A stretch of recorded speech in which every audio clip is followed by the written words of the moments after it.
And last thing I'll say real quick is our debate tonight is, what, number 17 in this process? Well, there's debates and there's a whole thing. We will never see it. We will never see debates like this ever again. That's true. It got turned into a reality show process.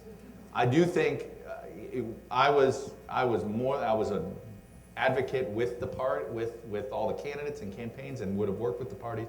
I think we were having too many debates. I think it should have been one a month.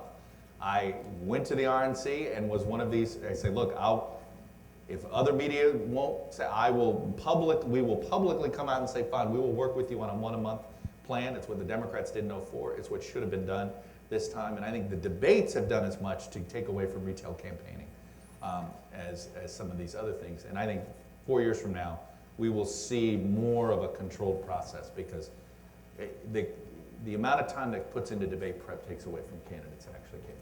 I think that's a fair point. I personally love the debates. I've been referring to this, and it's not my line, but I think it's true. The primaries really started with the debates. The debates were the first primary.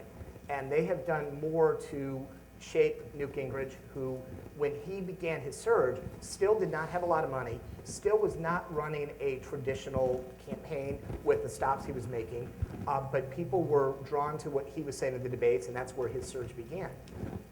We watched Rick Perry the other night with what was overall a pretty strong debate performance in Myrtle Beach, and I wondered if that had happened, and Chuck, I think you even tweeted about this, if that had happened in September and October when he was still being viewed as a potential frontrunner and people were really closely watching him. If he had turned in that kind of performance early, would this race be different? And so I find all those storylines fascinating. But what really struck me as I was walking over here today is our first debate was in June in New Hampshire, and the storylines going into tonight's debate are exactly what the storylines were going into that June debate. The same questions about Mitt Romney, the same issues that he still ultimately is trying to overcome with conservative voters, the same questions over different numbers, obviously with a few fewer people on stage tonight, but the storyline is exactly the same as what it was in June. And I don't know that we've ever seen a cycle quite like that.